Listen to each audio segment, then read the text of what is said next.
Live from the JSA Podcast Studio, presenting Data Movers, showcasing the leaders behind the headlines in the telecom and data center infrastructure industry. Welcome, everybody, to Data Movers. I'm your host, James Kutaya, founder and CEO of JSA, along with my fabulous co-host, top B2B social influencer, Evan Christel. Hey, Evan. Hey, everyone. Welcome to Data Movers, where we sit down with the most influential men and women of today's leading telco and data center world, supporting the infrastructure requirements of this next normal. Jamie, good to see you here. Are you at home? Where are you these days? Yeah, I'm still in Southern California, enjoying the fabulous view and weather. But where are you? I see this hotel-esque background there. I am in a hotel, and I'm excited to be in Miami. I'm excited to have a kind of workcation here with my friends and clients at IT Expo, the big tech event happening this week, and gathering with former colleagues and friends and getting out of the world. Very exciting. Yeah, this is so exciting. IT Expo is really, the first conference expo that's having a session now that COVID's numbers are getting less and less scary. So what's it like? Are there lots of people on the floor or? Well, I will not be on the floor. I'm a little gun shy of getting it together in large groups, but I will be having dinners and lunches with friends and clients and smaller gatherings and just covering the event from afar. But speaking of amazing people to meet, we have a great guest today, huh? Absolutely. Here on Data Movers, we really love to get the movers and shakers of our industry today.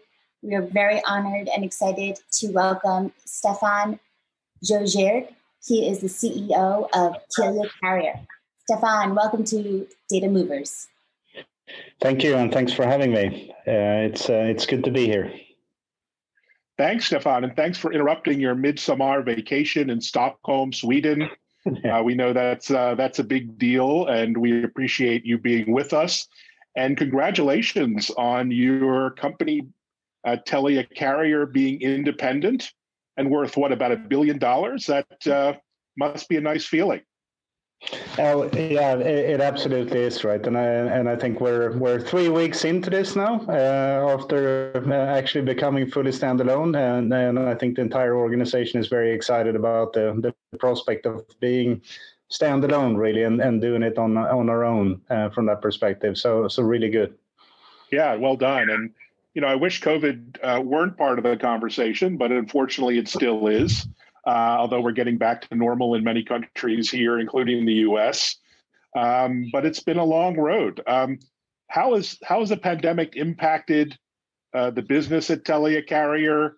And more interestingly, maybe for our audience, the network itself. What was the impact on your planning of infrastructure, your maybe security implications, and otherwise? Yeah, I think I'll cover just a bit briefly, I think, on the organizational aspect, because I think that's also very interesting. We're a global organization with around 500 people in 20 different countries, and we're very accustomed to working distributed. So typically you have your team colleagues in multiple different offices around the world. And I think when this hit and everyone was homebound, essentially in all the different markets that were present, it was more or less work as usual for a lot of people from a daily interaction point of view, at least, right? So I don't think we suffered as much as an organization from the new working habits and working through Teams or Zoom or whatever kind of application you're using, but that sort of was just a normal way of working for us in many ways. Of course, there were quite a lot of things that were different apart from that, which of course is from just getting access to all the different technical sites, being able to actually perform your work on a daily basis and so forth. But I think in most countries that we're present in and where we have network presence, people actually saw telecommunications as an essential service, which meant that we had good ways of actually being able to access and get into it with the right type of paperwork, of course, and making sure that we could get access to the various different locations that we needed to be present in. But I think those were a lot of the practicalities around that. I think in many ways when you look back at it now, it's been unfortunately almost a year and a half already, right? And sort of the major concerns that we had at the time when it really hit didn't necessarily materialize as bad as we thought at that point in time, at least. But what we did see was, of course, the importance of what we do and what the telecommunications and data center industries do in combined in that sense with providing enormous connectivity needs. Everyone went homebound, working from home, using video services. Traffic exploded in many ways. We could see it gradually happening through the Asian market that were the first, and the European, and then it hit North America and then Latin America. So in that way, we could sort of almost follow, and unfortunately, the way that the pandemic spread globally, in the way that traffic surged in the different regions. I think we saw a full year's growth, more or less, in a couple of weeks on the global footprint, and of course, that's a challenge in itself in just coping with that kind of volume increase in such a short time span. So I think it was a lot of scrambling, both internally within our own, operations of making sure that we had ample amount of connectivity between all the different sites that we're providing, but also to be able to provide that to clients, because a lot of clients were in desperate need of more capacity. But at the same time, also interconnecting to a lot of other players in the global internet community, because it is a network of a lot of networks, which means that's critical as well to ensure that we have that up and running at all times. And I think it was, I think I've commented on that somewhere else as well. I think it was kind of relieving to see in some ways that it was people were getting back to the engineering core of internet and really throwing away, all the political aspects and business aspects, and really making sure that the internet worked as well as it could do during that time period. And I think that was very, very positive experience, I think, in the midst of a very bad experience. I love that description, the getting back to that engineering core of the internet, and for certain, the interconnectivity between networks really skyrocketed, and therefore also choice that enterprises have when choosing networks or networking related services, certainly also skyrocketing. How does Telia Carrier differentiate itself in this networking marketplace and stand out to prospective customers? Well, I think in a few different ways, right? For one aspect, I think we are one of the key fundamentals of the internet, in that sense of providing the internet backbone services, and arguably the largest, or one of the largest internet backbones, at least, and with a very global footprint, located in many different data centers with a lot of interconnect capabilities, and that's sort of on the physical side of how we differentiate a little bit. On the software aspects, or let's say the more human aspects in that case, it's really to be able to interact throughout the chain with the enterprises, and make sure that we actually service them through, not only through a good sales experience, but also through a good delivery experience and a good customer support experience throughout that entire workflow that the typical enterprise customer has. And I think that those are the main things which sets us apart a little bit from the competition in that sense. And of course, it's kind of difficult to have a proof point of your customer excellence and your customer experience unless you are a client of ours. But at the same time, we do get a lot of positive feedbacks from the existing clients that we have. So hopefully a little bit of word of mouth would help in that sense, right? So. It's great to hear you talk about customer experience, something that's rarely talked about in the traditional legacy telco world. But I've actually seen Telia Carrier in the news quite a bit lately. You've made this significant expansion here in the Americas. I believe you're the first non-US carrier to offer 100G gig services, both in the US and Europe. So tell us some of the drivers behind that network expansion, and for our technical audience, maybe more about your fiber backbone itself. Yeah, sure. Actually, we've been present in the U.S. as an operator since the end of the 90s, actually, and I was actually living in the States, building up the very first part of the U.S. network that we had, which was an exciting time at that point in time. But I think we've been very consciously building on our network out with modern technology in that sense, being able to do 100 gig first on both sides of the transatlantic ocean, but then of course also taking the next steps up to 400 gig capabilities as well, both on the optical side, but also on the router side, to be able to interconnect in that manner as well. So I think that's a gradual journey that we've done. We've always tried to be a little bit in the technology forefront in that sense. If we look at our footprint in the US, I mean, we have a coast-to-coast network, and I would say the traditional figure-8 network in that case, spanning the major cities on the East Coast, the major cities on the West Coast, and then across the US. But also then tying in that network down to the region where you're present right now in Florida, and up north a little bit as well, and then of course into the Mexican region as well, and to the borderline in Texas as well. So we gradually expanded our footprint, both with the fiber and optical capabilities, but then also following that very much with the IP domain throughout as well. So it's been a gradual organic growth over quite many years in the States, but also on the European market. Yeah, I remember back in the days, early 2000s, Telia having a pop in 60 Hudson Street. So yeah, exactly. A long time. Yeah, it's a long time ago. We started this interview, of course, looking back at some of COVID's impact on the industry and on the business. But let's now take a look ahead. There's so much to be hopeful for, I think. We're all making big plans when the world returns to normal, so to speak. We'd love to hear more about your vision for Telia Carrier over the next 5 years.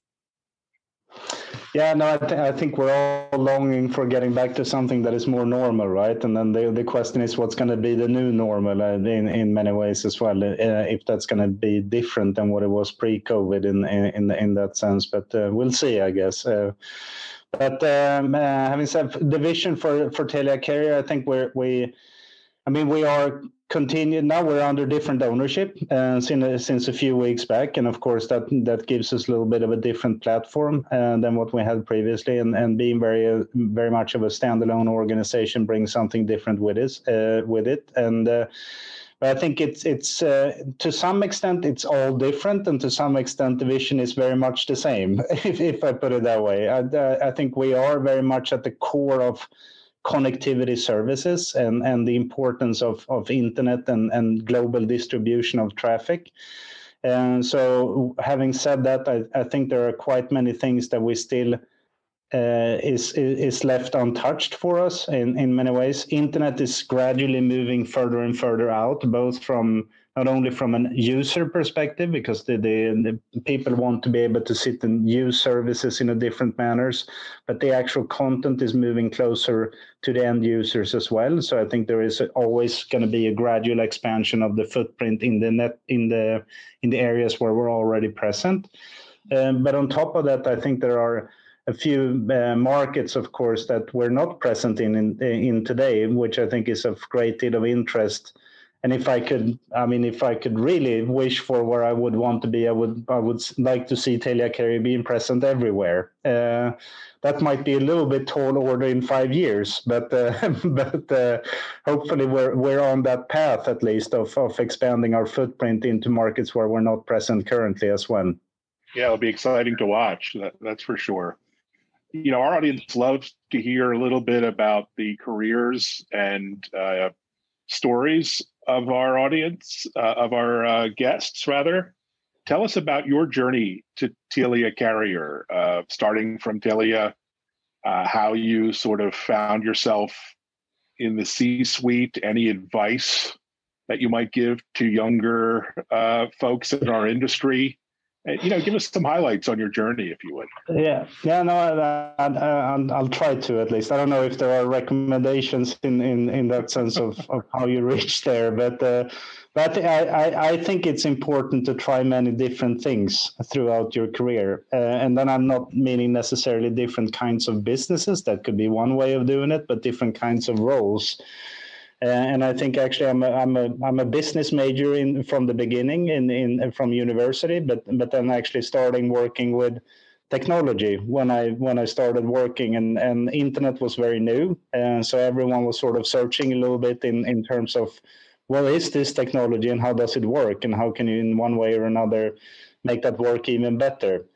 And I think one of my greatest learning experience I had from the very beginning was I was on a trainee program in the beginning, and I was working for 6 months in the US at that point in time, and the first job I had there was to sort of it was a little bit of a mom and pop shop internet ISP there, and I was a salesperson, but at the same time you sold something, and then you took the router under your arm and you went out and configured it and set it up for the client as well. And I think those kind of things are actually kind of important when you look back at it, because you sort of understand a little bit more of the full chain of actually of how a business works, both the technical aspects, but the selling aspects, and even the delivery part in that case, right? So I think it's important to do many different roles throughout your career, and I've surely done that through my career. And then it's gradually been sort of moving up a little bit, but at the same time in different kinds of roles to get different perspectives on things. And I think that's very important to actually enhance your skill sets, and also probably also have a little bit more empathy for what different roles requires. So if you're going to lead, you also need to understand what those roles requires, and what's good and what's not bad and what's bad in certain of the roles and behaviors and things like that. And if you haven't done it, it's kind of difficult sometimes to judge, I think, in some ways as well, right? So I feel that if any recommendation in that sense, don't hesitate to try different kinds of jobs. I think that's super important. So I love that. Yeah, and from a hiring perspective, try to hire next generation Staffans out there who are who not only. Let's not go there. I don't think that's a good thing, but you never know. I'm sure very few, sadly. But now that brings us to our fun little end section of our program. We have the rapid fire section, where we just ask a few fun questions in a rather quick pace, and you tell us the first thing that comes to mind. Yep. So, okay, first up, Telia Carrier, of course, based in Sweden, although global. So we have to know, what is your top recommendation for somebody visiting Sweden? I'm from the countryside from the beginning, so I would say a little small town called Vadstena, which is about 200 kilometers south of Stockholm. That's a very beautiful area, not very commonly visited by foreigners. So yeah. I'd recommend that. Americans tend to go to Stockholm, but it's a very big country. Are there other places up north as well that are accessible? Because we love our northern lights and our reindeer here in America. So. Exactly. And then, what is your favorite location to travel for work? I've lived for several years in the US, so I actually really enjoy going back to the States, and in particular the East Coast, because that's where I spent most time. So I really enjoy going back there every once in a while for work. Well, come back to Miami. We'll have a mojito here in South. Yeah, that would be nice. And okay, true up. What is your most used app on your phone and why? This one is a boring answer, I'm afraid, because the most used app in these days is unfortunately the mail app. Very boring. I thought you could at least shout out Spotify, another great Swedish company. Yeah, well, it's commonly used, but if I'm actually going to be true and honest, it is probably the email app, to be honest. But Spotify is very, very well used, but not the most used one. And having a 1-year-old, my monitor, my baby monitor, is also getting like equal exposure, I think, between emails and baby monitor. My new world. Okay, so what is your favorite hobby or pastime when you want to unwind?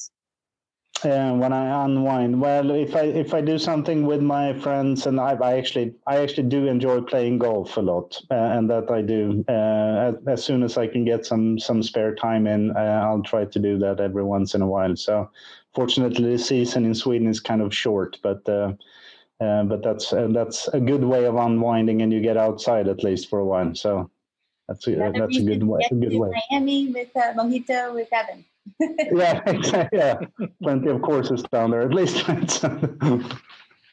Well, thank you so much, Staffan, for joining us. It's great to see you as almost a new kid on the block at Telia Carrier, and we see a lot of opportunity and innovation and, frankly, disruption coming from your corner in the upcoming months and years. So great to learn, and we'll be watching.